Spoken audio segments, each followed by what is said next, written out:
article is to discuss about the limitation of Ohm's law.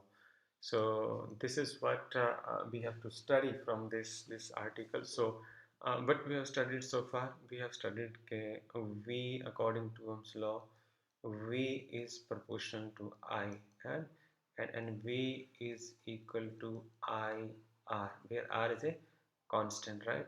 This means R is equal to V upon I. So means के जो अलग अलग voltage के ऊपर जो value current है वो अलग अलग होती है और इनके बीच में एक लीनियर रिलेशन होता है. सो वैसे तो जो ओम्स लॉ है it is based over a large class of material. Now see here it is Ohm's law is found to based over large class of material. ज़्यादातर मटेरियल जो है वो ओम्स लॉ को फॉलो करते हैं. Okay पर इसमें कुछ ऐसे मटेरियल भी एग्जिस्ट करते हैं जिसमें there some material do exist where this Ohm's law is not valid.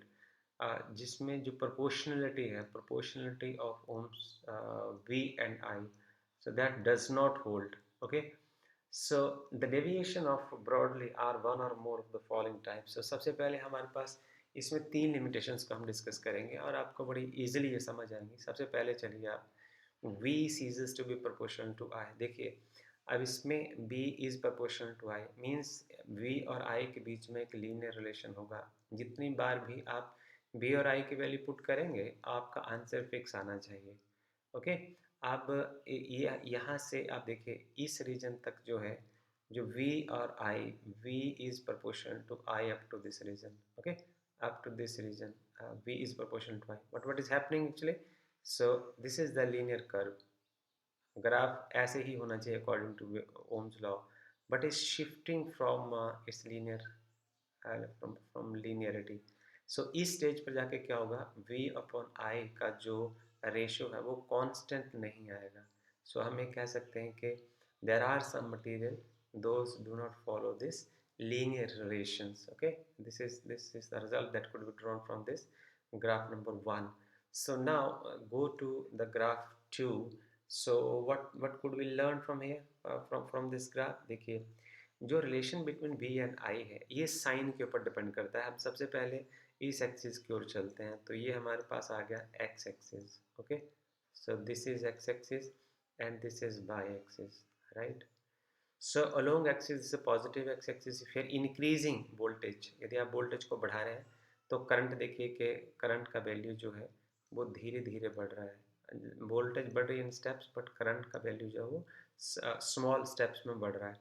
But nearly eight 0.1 और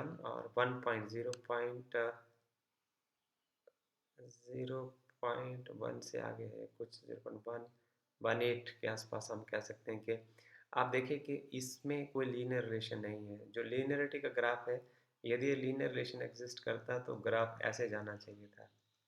Okay, so this is completely deviating from the linearity. One thing to be observed from here is जो positive x और positive y axis से आप ये देखते हैं कि it is deviating from the linearity. One thing.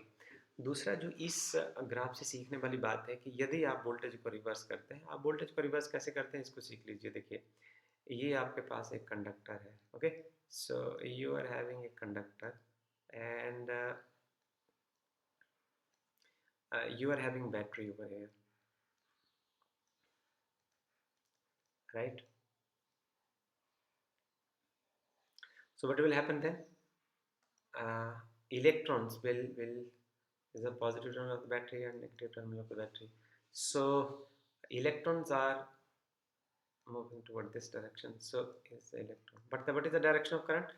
Direction of current is in this direction, opposite to that direction of electrons, right? So what you are doing over here, you are reversing the voltage. So voltage को जब आपने reverse करना हो तो आप इस battery को हटा दीजिए और आप इस जगह ऐसी बैटरी लगा दीजिए. इधर नेगेटिव लगा दीजिए, इधर पॉजिटिव लगा दीजिए. अब आपका डायग्राम कुछ इस तरीके का हो जाएगा. Okay so what will happen then, जो इलेक्ट्रॉन का जो डायरेक्शन ऑफ मोशन होगा वो अब ये ना रहकर ऐसे हो जाएगा. ओके और फील्ड का डायरेक्शन जो पहले फील्ड का डायरेक्शन था वो फील्ड का डायरेक्शन अब रिवर्ट हो जाएगा. पॉजिटिव टू नेगेटिव टर्मिनल हो जाएगा. मैं यूँ लिख देता हूँ ये डायरेक्शन ऑफ फील्ड हो जाएगा. Okay, so it create the field along this direction. So what will happen if you will reverse the voltage, उसके टर्मिनल को आप बैटरी के टर्मिनल के साथ पॉजिटिव को नेगेटिव के साथ और नेगेटिव को पॉजिटिव के साथ जोड़ देंगे. This is what how you apply the reverse voltage. तो यदि आप रिवर्स वोल्टेज अप्लाई करेंगे तो आप ये देखिए जरा, ये नेगेटिव एक्स एक्सिस है and this is positive axis है. ये पॉजिटिव, sorry, ये नेगेटिव बाई एक्सिस है. Okay, so what will happen, you will have a reverse current as a result of reversing the voltage. Second thing that is observed over here, एक तो आप ये देखिए कि दूसरा इसमें है, ये भी नॉन लीनियर रिलेशन है. इट्स ए लीनियर रिलेशन नहीं है. V is not proportional to I in this region also. So here in this case the curve is non-linear. Second thing, ये आप ऐसे तो इलेक्ट्रॉनिक्स के चैप्टर में ही जाकर पढ़ेंगे. इसमें करंट ज़्यादा है, 1.5 मिली एम्पियर है, और इसमें करंट होगा it's very small and it's in the range of the micro ampere. So this is the result that could be drawn from this paragraph. Third thing, the third limitations of Ohm's law is that, इसमें तीसरे limitation हम क्या पढ़ेंगे कि जो relation between B and I जो वो unique नहीं है, एक जैसी रिलेशन नहीं है. जैसे हमने पढ़ा कि इसमें हमारे पास बी इज प्रोपोर्शनल टू आई है. हमने पढ़ा कि कई मटेरियल्स के लिए, मैक्सिमम मटेरियल के जो ओम्स लॉ फॉलो करते हैं वो इसमें लीनियर रिलेशन आता है, और वो ऐसा आना ही चाहिए, मैथमेटिक्स का ही कहता है. तो उसके बाद हमने यहाँ देखा कि हमारे पास कुछ मटेरियल है जिसमें कुछ आप किस स्टेज पर जाने के बाद ये जो कर्व है वो नॉन लीनियर हो जाता है. एक चीज़ हमने पढ़ी, रिवर्स वोल्टेज से रिवर्स करंट के बारे में हमने पढ़ा. तीसरी स्टेज में हम ये पढ़ रहे हैं कि यदि हम कई मटेरियल्स के लिए, जैसे एग्जांपल है यहाँ एक gallium arsenide material. This is gallium arsenide. So if you will take this material and draw the voltage current relationship for this, so what you are observing, आप ये देख रहे हैं कि आप फर्स्ट रीजन में चलिए, ये लीनियर रीजन है, प्रोपोर्शनलिटी रीजन है. इसमें आप क्या देख रहे हो कि V और I जो है वो प्रोपोर्शनलिटी को फॉलो करते हुए इस पॉइंट तक जा रहे हैं. मैं A लिख देता हूँ. Okay, but from point A to point B, but you are observing इसका जो लीनियर रिलेशन है V और I का वो नहीं रहता है. आप यहाँ देखिए कि ये यदि लीनियर रिलेशन यदि इसको फॉलो करे, so it should go like this. So it is shifting from its linear relation, right. So इसमें जो स्लोप है इस पॉइंट से लेके इस पॉइंट तक तो बदलता चला जाता है. और यहाँ आप क्या देख रहे हैं, यहाँ आप देख रहे हैं कि नियरली करंट की एक वैल्यू है. For the same value of the current there are different value of voltage. voltage इसकी वैल्यू इस और इस वैल्यू के लिए it have same value of current. So this is what it is written over here also. The relation between V and I is not unique. लगातार इस reason में अलग रिलेशन है, लीनियर रिलेशन है, इसमें ये नॉन लीनियर रीजन है.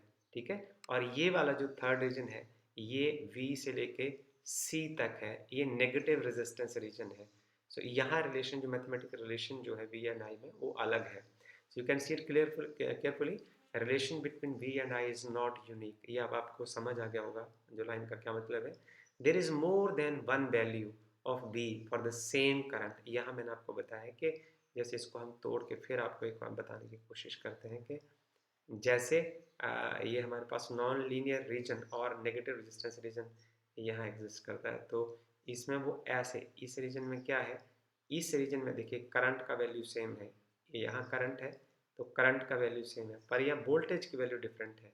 ये देखो इस रीजन में यहाँ यहाँ यहाँ हर पॉइंट के ऊपर वोल्टेज का वैल्यू डिफरेंट है. सो मटेरियल एग्जिबिटिंग सच बिहेवियर, ये बिहेवियर जो इस तरीके के बिहेवियर को एग्जिबिट करता है उसको गैलियम आर्सेनाइड हम के नाम से पहचानते हैं. Materials and devices not obeying Ohm's law in the form of equation 3.3 is B is equal to IR are actually widely used in जैसे जो Ohm's law को फॉलो नहीं करते हैं ऐसे मटेरियल को हम इलेक्ट्रॉनिक सर्किट्स में इस्तेमाल करते हैं, और ये सेमी कंडक्टर मटेरियल्स होते हैं. And in this the few subsequent chapter, जब हम उस चैप्टर में बेसिकली स्पेशली जाएंगे तो हम इसके बारे में ज़रूर पढ़ लेंगे. तो इस आर्टिकल के बारे में इतना ही था. 3 limitations of Ohm's law we have discussed, and I hope that you will be able to understand and will explain well if it will be asked in the examination or somewhere else. Thank you very much.